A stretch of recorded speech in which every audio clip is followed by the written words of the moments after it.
Let's go over the practice plan for tomorrow night, Thursday. We're going to start off with the drill called 15 and 10. This is actually a pretty fun game. As long as everybody's out on time, we'll do this game. But basically, the forwards, it's going to be the forwards versus the defenseman and the goalie. The forwards have 10 minutes to score 15 goals. And we'll come up with some penalty or, for the losing team, whatever they got to do. You guys can decide. So if the defense and the goalies hold the forwards do under 15 goals, then the forwards are going to have to do something, and then vice versa. So basically what we're going to do is we're going to line up a group of forwards just like this at half ice. It'll be a bunch of pucks right here. All the defensemen are going to line up on the boards over here, and we'll have a couple forwards at this end. Definitely need a goalie on both ends of the ice. It's a continuous drill. It does not stop. All right, so just follow along here. So when the coach blows a whistle, first two guys are going to go down 2-1-0. They can pass as many times as they want, and they can get a shot and put it on the net. Whether they score or not, there's no rebounds. They're going to head up the ice. They'll receive a puck back from the guy at center, and now they come down and attack 2-1-1. So it went from a 2-1-0 to a 2-on-1. If they shoot and score, great. If the defense knocks it away, the play is done. Either way, you guys will then turn and go with F5, and now we go from a 2-on-1 to a 3-on-2. Notice F2 coming behind the puck there as a headman. And so those three players are going to come down and attack the two defensemen, 3-on-2. And you guys are either going to get a quick shot off or goalie's going to make a save. And once you guys do that, then F5, the player that came from down here, the only thing I don't have is a puck, guys, but F5 is then going to come down. He'll pick up a puck from center ice. He goes down and shoots the puck on a breakaway. All right? So all of that is one cycle, okay? You go 2-on-0, 2-on-1, 3-on-2, breakaway, and then it keeps repeating 2-on-0, 2-on-1, 3-on-2, breakaway, just like that. All right, and the timer will be going. It's a fun game, so you've got the stamina to keep it going the best. All right, so that should take about 10 minutes, and then we will move on to a back-checking drill, which was on our agenda for last Thursday, but we did not get to do it for various reasons. But basically, it's going to be a 3-on-2 back check. So what's going to happen is we're going to have three forwards, and they're going to play 3-on-2 on these two defensemen right here down in the zone. The next line of forwards is going to be right here at the top of the circles. They're going to have a puck. Engines are running, ready to go, and there's going to be 2D out here waiting for them to attack. I will dump a puck down and let these guys play 3-on-2 as long as they hustle. If you guys bust your butt, you're moving the puck very well. Defensemen, you're doing a good job keeping them to the outside, playing good defense. I'll keep giving you guys pucks. At some point, I'm going to blow a whistle. When I blow the whistle, that's the cue for these guys to take off, and you're going to attack these two players 3-on-2. Now, it's a back check drill, right? So in this example, we want the highest forward, which is in this case this guy, to back check as hard as he can, and he wants to turn this into a 3-on-3 before it ever gets into the zone. So a 3-on-2 to a 3-on-3. Now, the key is that I want you to see here, and I had a video from the NHL last game, is the defensemen have to point to who they have, right? So this defenseman is going to point to this guy saying, hey, I got him. I'm going to keep him to the outside of these dots.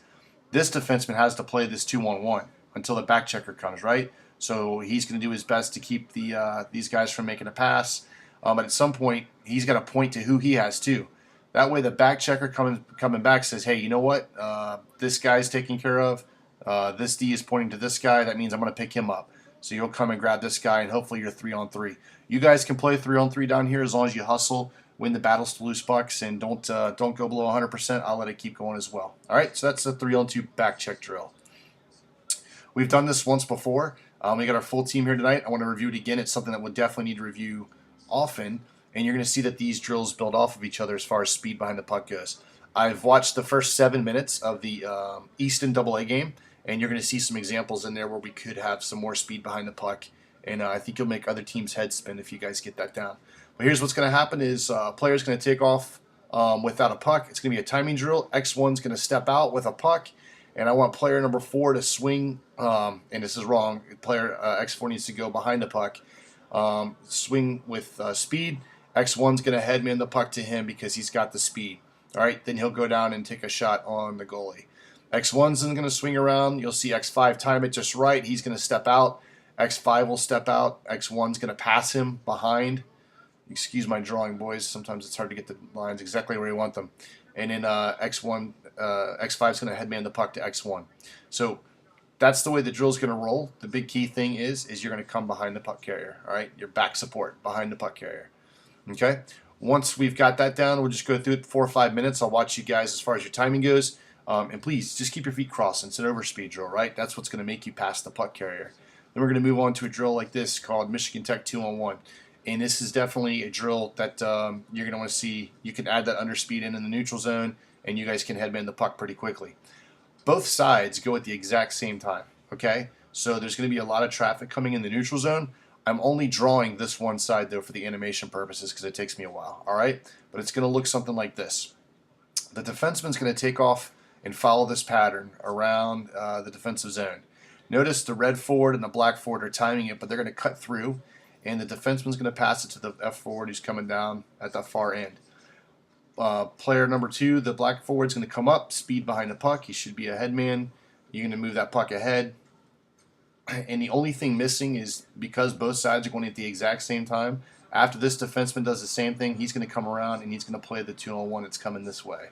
This defenseman, after you break out the 2 forwards that just left, you're going to come around and play the 2-on-1 that's coming back down towards you as well.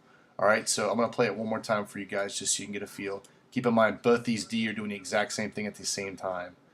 Defenseman does the figure 8 pattern around the cones. He's going to pass that puck to the red forward. Black forward's going to come behind, speed behind the puck. Red forward's going to headman that puck to him because he's got a step on him. Meanwhile, this defenseman has already done the figure 8 and breakout pass. He's going to come up here, and he's going to play this 2-on-1 all the way into the zone. So notice that the drills build up off each other, guys. So keep your speed going as we go through both of these drills.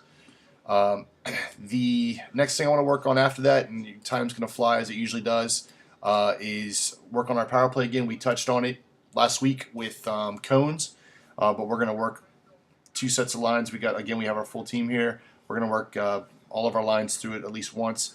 Please watch this if you don't understand how you're supposed to set up. The big thing to know is that it starts as an overload, meaning all the players are on one side of the ice more or less, and then these 2 players move the puck back and forth.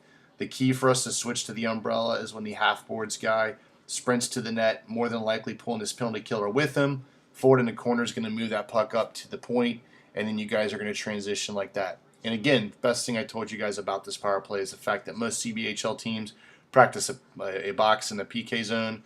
They really don't get set up to practice what happens when the puck is at the point, and that's where the one-timers are going to come in based off of our games. These 2 guys are creating havoc in front, making these 2D address them. All right, that should be it. I do have a forecheck drill that we would do if we have time afterwards, and that is practice for tomorrow. See you then.